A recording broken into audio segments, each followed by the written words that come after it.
শত শত কোটি, হাজার হাজার কোটি, লাখ লাখ কোটি খাইলো, পাচার করলো, বাগলো, রাখলো, দিল, সব হারাম। এই লোকটার মৃত্যুর পরে কি হবে একটু কল্পনা করুন তো দেখি।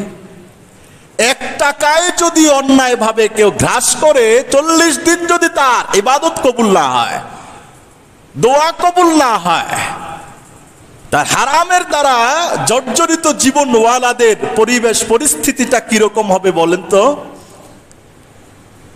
হাজার কোটি টাকার সম্পদের পাহাড় গড়নেওয়ালা এই সুদখোর ঘুষখোরওয়ালা ব্যক্তিটা আল্লাহর কাছে তার বিন্দু পরিমাণ মর্যাদা নাই।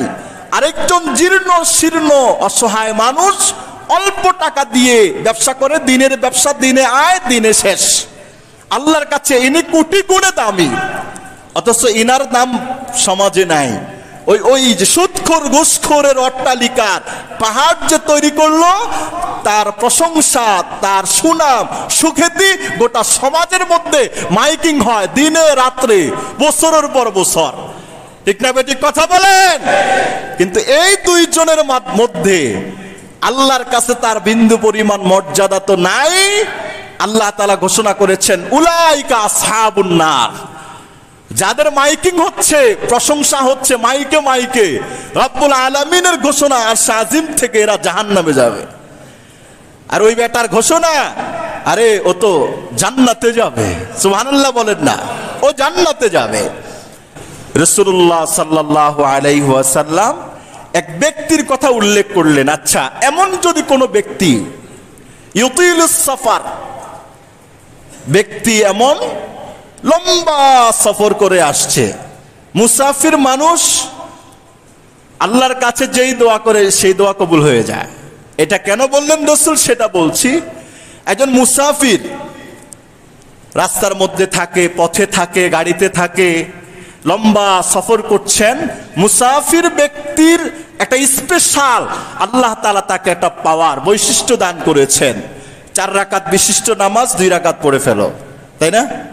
কথা বলেন না যে সুন্নত নামাজ যদি পড়ার ওই রকম সময় না থাকে, ওই রকম শরীর ক্লান্ত থাকে, কষ্ট হচ্ছে, তাহলে সেটাও ছাড়ার কি আছে, সুযোগ দেওয়া হয়েছে। 4 রাকাতকে 2 রাকাত পড়ো। সফর অবস্থায় যদি পরিস্থিতি এমন হয় জামাতের সাথে পড়তে না পারো, একা একই পড়ো। মুসাফির যদি আল্লাহর কাছে দোয়া করে, আল্লাহ তাআলা দোয়া কি করেন, কবুল করেন। রাসূলুল্লাহ সাল্লাল্লাহু আলাইহি সাল্লাম বলেছেন সুম্মা যাকারার রাজুলা ইউতিলুস সাফারা। ওই ব্যক্তিটা লম্বা সফর করলেন, আশআসা ওয়া আগবাররা। আল্লাহ পাকের রাসূল বললেন লম্বা সফর করার কারণে লোকটার চুল হোল হয়ে গেল, উস্কো খুস্কো হয়ে গেল, ওয়া আগবারা, চেহারার মধ্যে মলিনতা চলে আসলো, মলিন হয়ে গেছে। লম্বা সফর করার কারণে রাস্তাঘাটের ধুলাবালি এসে তার শরীরের মধ্যে পড়েছে, চেহারার মধ্যে পড়েছে, চুলগুলো উস্কো খুস্কো।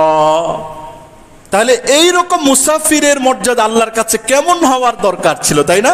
অনেক বেশি হওয়ার দরকার। আল্লাহ তাআলা রাসূল বলেছেন মুসাফির ব্যক্তি এই পরিস্থিতিতে ইয়ামুদ্দু ইয়াদাইহি ইলা সামা, আল্লাহ তাআলার কাছে হাত তুলে দোয়া করছে, আয় আল্লাহ তাআলা আমার এই প্রাপ্তিটা পূর্ণ করে দাও, আমার এই চাহিদাটা পূর্ণ করে দাও, আমার এই তামান্নাটা পূর্ণ করে দাও, আমার এটা লাগবে, এটা লাগবে, এটা লাগবে, এটা লাগবে, এক এক করে সে দোয়া করছে। আচ্ছা, পরিস্থিতিটা কি বলে? পরিবার ছাড়া মুসাফির মানুষ, এত লম্বা সফর, গোটা বডিটাই ধুলায় দূষরিত, চুলগুলো উস্কো খুস্কো, আরাম করার উত্তম কোনো ব্যবস্থা নাই। রাস্তার মধ্যে থাকা এই পথিক যখন কোন মসজিদে ঢুকেই ধরেন আল্লাহ তাআলার কাছে 2 হাত তুলে দোয়া করছে, পরিস্থিতিটা এমন হওয়ার দরকার, হাত তুলতে দেরি, আল্লাহ তাআলা তার দোয়া কবুল করতে যেন দেরিটা না হয়। বিষয়টা এমন হওয়ার দরকার ছিল না? কথা বলেন না যে আল্লাহ তাআলা রাসূল বললেন না, এই পরিস্থিতিতেও তার দোয়া আল্লাহ কবুল করবেন না। কেন কবুল করবেন না? আল্লাহ রাসূল বলেছেন মাতআমুহু হারাম, এই মুসাফিরের যে খানা খায় সেটা হারাম। মাশরাবুহু হারাম, সে যেটা পান করে এটাও হারাম। মালবাসুহু হারাম, যেই পোশাক পরিধান করলো এই পোশাকটাও হারাম। ওয়া গুযিয়া বিল হারাম, হারাম খাদ্য খানার দ্বারা, এটার দ্বারা তার শরীরটা সতেজ থাকে, এটার দ্বারা সে হাঁটা চলার ক্ষমতা পায়, হারামের দ্বারা সে লালিত পালিত হচ্ছে।